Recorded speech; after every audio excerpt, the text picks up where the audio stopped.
The Phase 4 of the gas event can be quite challenging if you don't understand how it works, so I'm going to quickly explain it to you in relatively simple terms. I'm going to try to make this video as quick as possible. I know a lot of other guides I do are longer, 15-20 minutes long. I'm going to keep this one short so you guys can get the information and get on unlocking your General Anakin Skywalkers.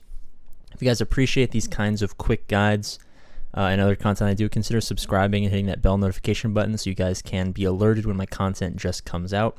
If that's not something you guys are interested in, if that's not really your thing, subscribing, don't worry about it too much. Just a nice way to help the channel grow, help support me. But you guys have been fantastic, so I love you. Let's get into this.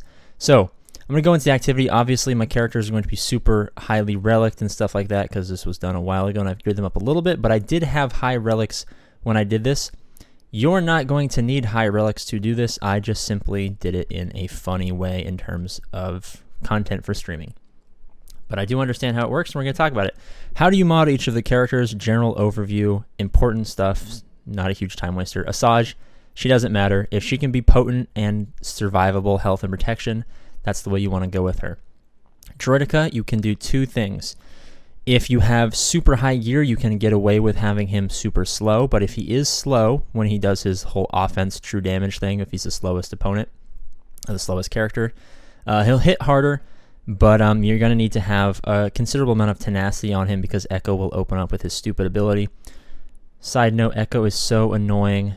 You guys remember that scene? Echo, look out!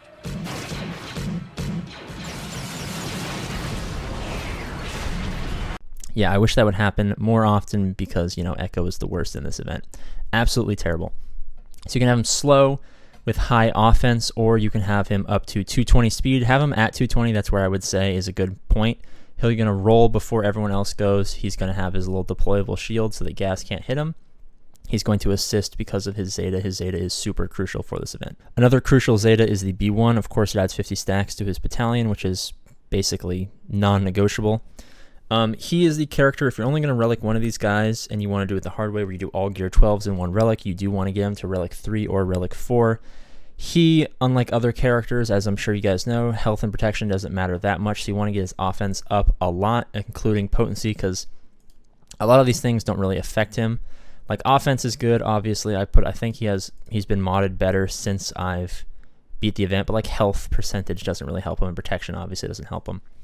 But if you can get him to 9,000 offense, you're going to be in a great spot. I personally did this event with, I think, 72 to 7,300 offense. Obviously, he's been bumped up, so I've increased his mod since I've unlocked gas in the like week and a half that I've had gas, because I use him more in a GG squad now. I'm gearing up that squad. So it is doable around 7,000 offense, but if you can get him to 9,000, because he's going to be assisting a lot and doing big AoEs often, it is important to have that offense up. It's not the end of the world. Most guides will tell you 9,000 offense is kind of the cutoff point where if you don't have 9,000 offense, you can't do it. Obviously, you can still do it with less than that, but that is the ideal spot you want to go for. Again, he should be at like 215 plus. I'd say if you can get him around, I think 218 is better because he'll go a little bit later.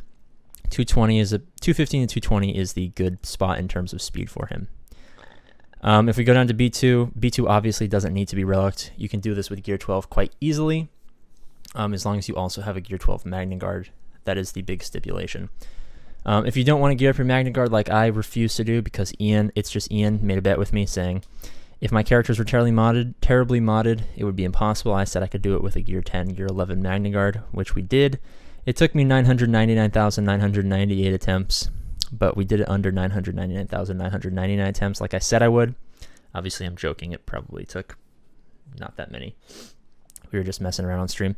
But anyway, you don't care about that. You care about how we mod him. Health and protection, as you can see, he's pretty thick. This is mostly because he's relic 4.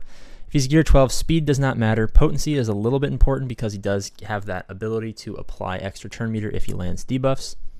So just make him survivable as possible. Because ideally, I'll talk about the strategy in a little bit, he's going to be taking a lot of fire. Last and least in my opinion, but certainly not least for you guys, if you guys want to take this event seriously like I did not when I was doing it, you want a gear 12 Magna Guard. You want him to be thick. Mine is not thick. Speed does not matter. Potency does not matter because he will land that stun. I mean, when I did this event, I had like 20% potency and tenacity up. He's going to dispel that tenacity up, so you don't have to worry too much about that. The stun has never not landed for me. The thing is, will he survive long enough in order to land that stun over onto Rex? So that's why you want to bump up his health and his protection. Now I'm going to hop into a clip of me doing the event from stream. There's no audio, so obviously I'm going to talk over it. But yeah, enjoy. All right, so we have the clip going in here. You obviously want to roll. If you have 220 speed, you can go first. It doesn't really matter who they go after right off the bat, but they will attack someone after Arc Trooper. Arc Trooper will always go after B1, by the way.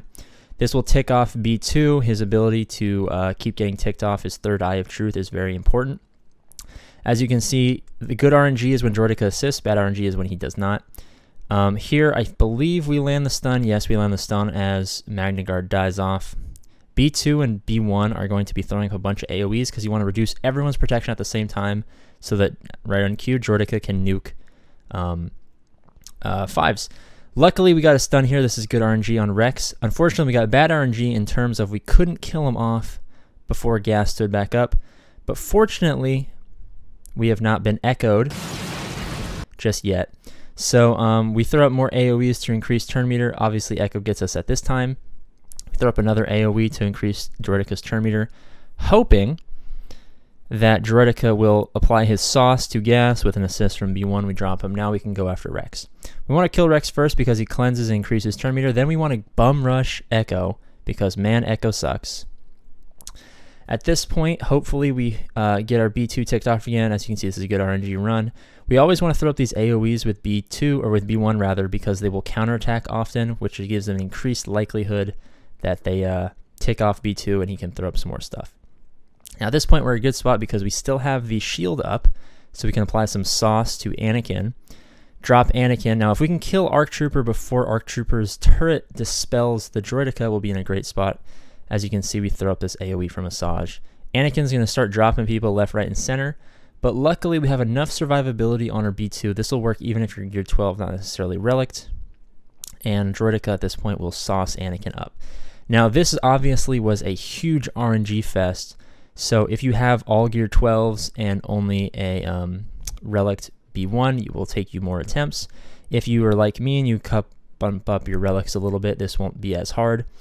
If you do the smart thing and just actually gear 12 your Magna Guard instead of doing what I did and refusing to keep them purple, keep Magna Guard purple. That's the slogan I'm creating right now. Keep Magna Guard purple.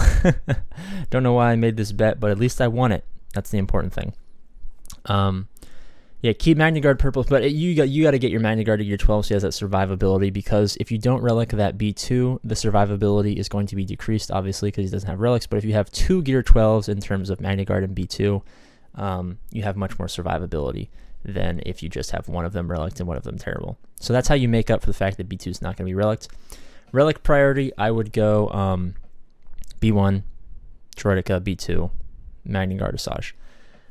All right, boys, that was, get a little bit of face action going on here. You know, the man behind the mirror. That was my best attempt to explain all of the strategy and modding generally to you guys. Hopefully you guys figured it out. If you have any questions, leave comments. I love to reply to comments. I'll be happy to make a follow-up video if I missed anything. But yeah, thanks for watching, guys. As always, I love you, and later.